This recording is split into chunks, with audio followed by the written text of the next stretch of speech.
Hello students, today we are going to learn chapter number 13 of mathematics, direct and inverse proportion, standard 8. Okay, so first of all, as the name suggests, direct and inverse proportions. So what are direct proportions and what are inverse proportions? And before that we should know that what are proportions. Proportions क्या है?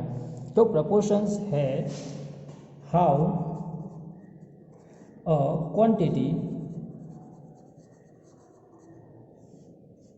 is related to other. तो एक quantity दूसरी quantity से कैसे related है.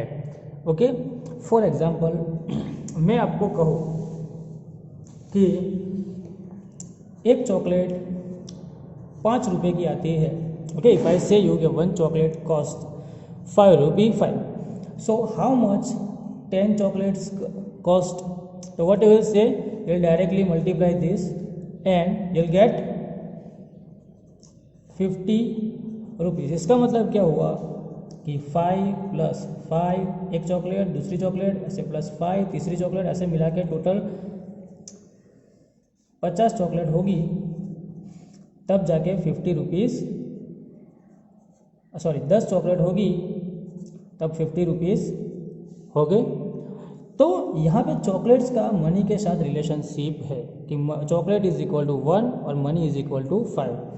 तो 1:5 का रिलेशन है. तो जितनी चॉकलेट होगी मल्टीप्लाई बाय 5 इतने उसके पैसे हो गए, रुपीज़ हो गए. तो ये होता है प्रपोर्शंस. ओके, सो हम आज पढ़ेंगे डायरेक्ट प्रपोर्शंस पहले.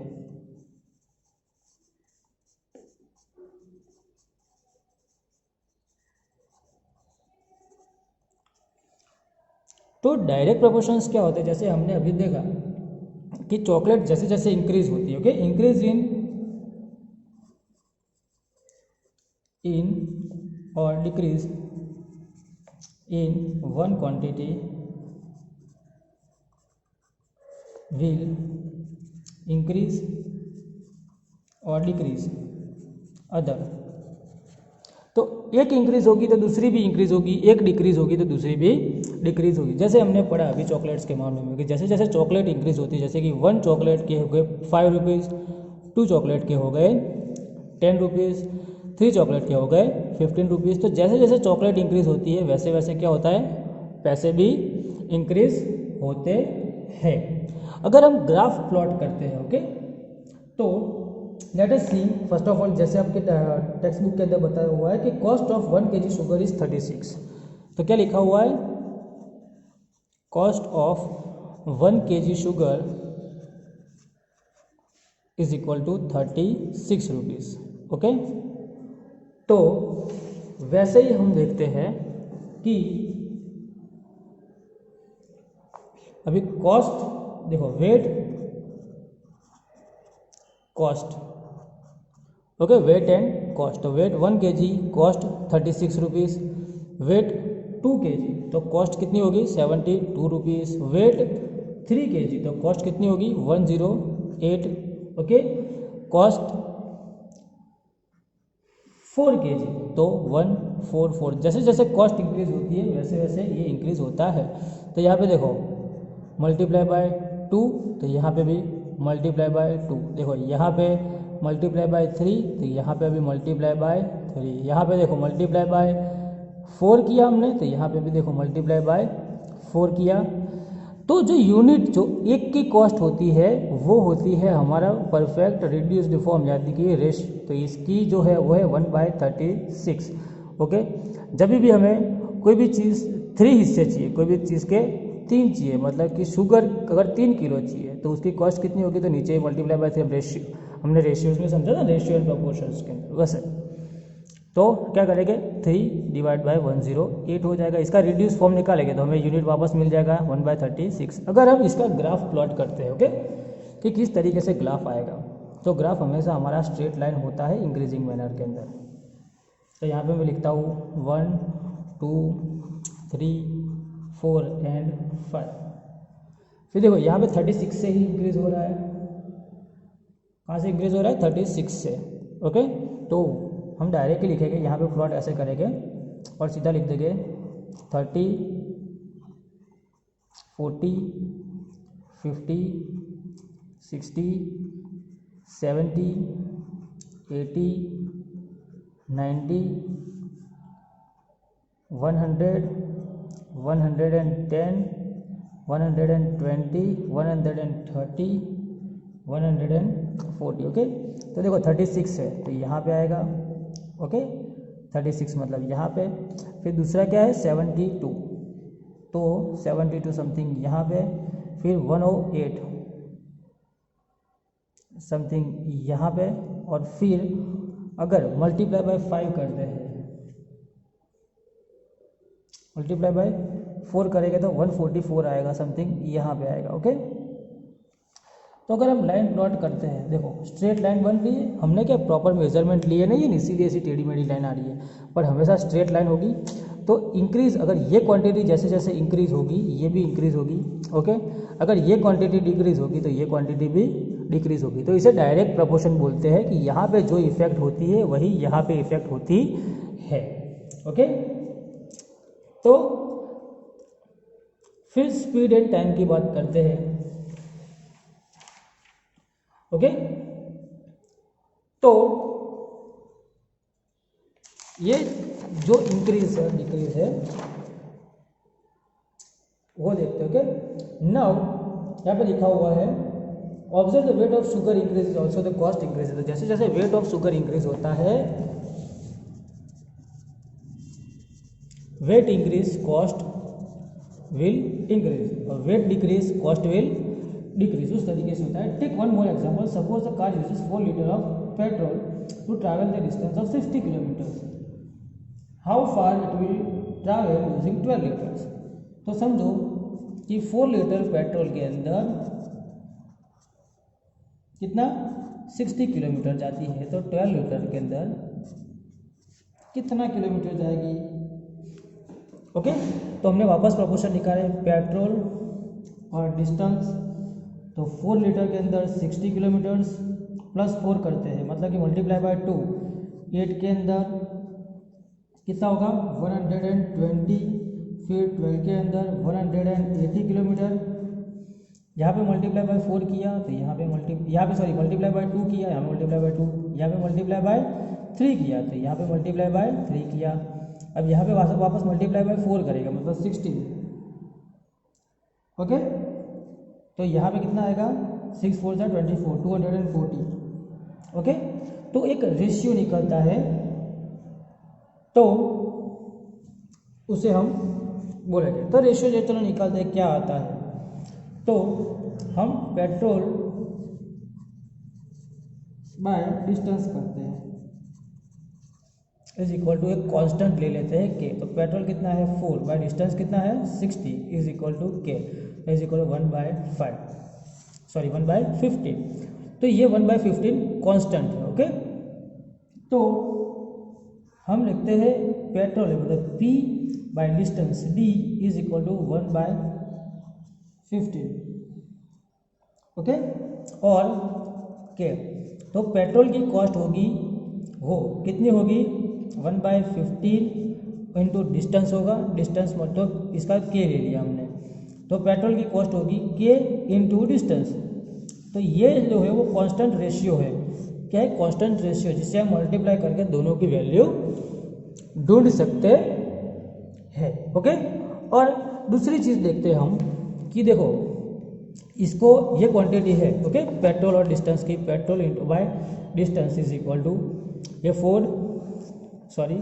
60, ये 8, 120, ये 3, 180। अगर इसको x1 ले लेते हैं, इसको y1, ओके, ये x2, ये y2, ये x3, ये y3। तो रेशियोज निकालते हैं हम, तो x1 x/y अगर करते हैं तो उसकी वैल्यू जो होगी उतनी x1/y1 की वैल्यू होगी, उतनी ही x2/y2 की वैल्यू होगी, और उतनी ही x3/y3 की वैल्यू होगी। ओके, और वो वैल्यू कौन सी होगी के मतलब जो हमारा कांस्टेंट निकला था वो। तो चलो यहाँ पे x/y करते हैं, वो तो हमें पता नहीं है अभी क्योंकि हमने यूनिट की निकाली नहीं है। ओके, 4/60 तो इसका क्या होगा 1/15। फिर इसका देखते हैं 8/120 तो वापस 15 8 जार 1/15 इसकी कितनी होगी 3/180। ओके, तो वो भी 1/15 हो गए।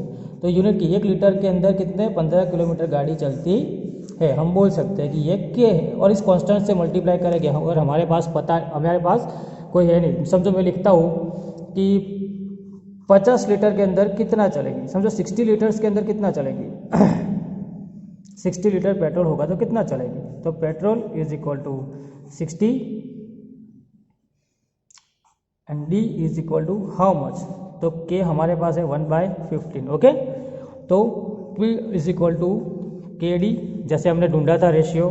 ओके, तो पेट्रोल कितना है 60 इज इक्वल टू के 1/15 इंटू डी, तो 60 multiply by 15 is equal to D, तो इज इक्वल टू कितना होगा 15 6 जार 90,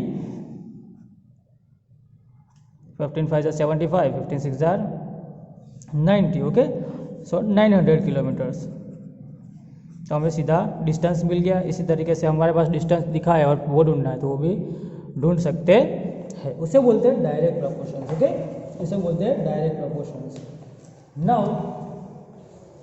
you can see the next thing is do this, तो आप अपने क्लॉक के अंदर देख के डू दिस कर सकते हैं। Now let us take first example. हम पहला एग्जांपल देखते हैं कि किस तरीके से सॉल्व किया गया है और उसके बाद हम सेकंड एग्जांपल देखेंगे और फिर we will give you exercise to solve. Okay, तो एग्जांपल नंबर 1 क्या दिया हुआ है, so the cost of 5 metres of particular quality of cloth is, तो 5 मीटर कितने का है 210 rupees. Okay, tabulate the cost of 2 metre 4 metre 10 metre and 13 metre. Okay, तो हम ले लेते हैं length is equal to L. Okay, length is equal to x ले लेते हैं और इसको लेंथ और इसको कॉस्ट लिख देते हैं। ओके, तो 5 मीटर की कितनी कॉस्ट है 210 रुपीज। ओके, फिर हमें ढूंढनी है 2 मीटर 4 मीटर 10 मीटर और 13 मीटर। तो इसका रेशियो हम ढूंढते हैं, क्या था x/y इज इक्वल टू के, तो 5/210 इज इक्वल टू के। ओके, के की वैल्यू लिख दी हमने। ओके, 5 4 जार 20 1 0 रखा, 5 2 जार 10, तो 1/42 1/42 आंसर आया। ओके, तो यहाँ पे चलो लिख देते हैं ये x/y की वैल्यू है। ओके, तो पहले हम डायरेक्ट भी कर सकते हैं इसी मेथड से, एक मेथड से ये सम सॉल्व करते हैं। तो ये x is equal to k is equal to 1/42। Okay, तो चलो x is equal to ky, तो x की value 2 is equal to 1/42 into Y, तो y की वैल्यू ढूंढो, तो 2 into 42 is equal to y, तो y इज इक्वल टू 4 2 जार 4 4 2 जार 8 84 रुपीज़ y की वैल्यू आई। तो यहाँ पे क्या लिखेंगे हम 84। अगर वैसा नहीं करना है तो दूसरा रेशियो ले दो, x/y is equal to x1/y1 is equal to x2/y2 वाला रेशियो ले लो, तो 5/210 इज इक्वल टू 4/y2, तो y2 is equal to 4 multiply by 210/5, 5 42 जार 4 2 जार 8 4 4 जार 16, 168 रुपीज़। तो इसी तरीके से आप दूसरे ढूंढ सकते हो। दोनों मेथड, के वाली मेथड और ये वाली मेथड, दोनों के दोनों सेम है। Okay, now let us see example number 2। Example number 2 देखते हैं। तो electric pole 14 metre height cast तो height of is equal to x लिख देते हैं और शेडो की length is equal to y लिख देते हैं। ओके, तो 14 मीटर है तो वो 10 मीटर का शेडो करता है, तो कितना शेडो होगा एक्स जब सॉरी कितने मीटर की पोल होगा जब उसका शेडो 15 मीटर होता है। तो डायरेक्ट ही रेशियो ले लो x by y is equal to x1 by y1 वाला, वैसा नहीं लेना हो तो के वाली मेथड कर सकते हो। तो 14/10 is equal to x upon 15, तो क्या होगा 14 multiply by 15/10 is equal to x। Okay, तो 7 2 जार 2 7 जार और 2 5 जार 5 3 जार 7 3 जार 21, तो 21 is equal to x answer आया, तो हमारा x है 21। तो उसी प्रकार से आप रेशियो लोगे और दूसरे सम्स सॉल्व करो। हम टेक्स्ट बुक का देखते हैं एक बार कि किस तरीके से सॉल्यूशन किया हुआ है, and let us see. So now answer there are following parts, following are the car parking charges near the railway station. तो चार्जेस दिए गए, check if the parking charges are direct proportion in the parking, तो आपको direct check करने के वो proportions में है कि नहीं है। ये हमारा एग्जाम्पल नंबर 1 जैसा है, सॉल्व करने का है। Question 2, about 1 part of a red pigment requires, तो इसके अंदर भी इसने दूसरे रेशियो मिक्स कर दिए कि कितना होगा, इतने अगर मिलीलीटर है पिगमेंट तो इतने मिलीलीटर का बेस होगा कि नहीं होगा, उस तरीके से करना है। तो ये भी डायरेक्ट ही इसके बेस है। A machine of a soft drink factory fills 840 bottles in 6 hours, तो टाइम और बॉटल का रिलेशनशिप है। ओके, फिर फोटोग्राफ ऑफ बैक्टीरिया एनलार्जेस इतने टाइम्स इन इतना लेंस, तो वो भी डायरेक्ट प्रोपोर्शन के अंदर है, तो आपको डायरेक्ट एक्चुअल लेंथ फाइंड करनी है, x1 upon y is equal to x1 upon y1 is equal to x2 upon y2, उस तरीके से। तो सारे सम इसी तरीके से है, कोई प्रॉब्लम नहीं है। Okay, after the completion of chapter I will send you PDF, so you will be understanding it more clearly. Till then, bye bye, take care, stay safe,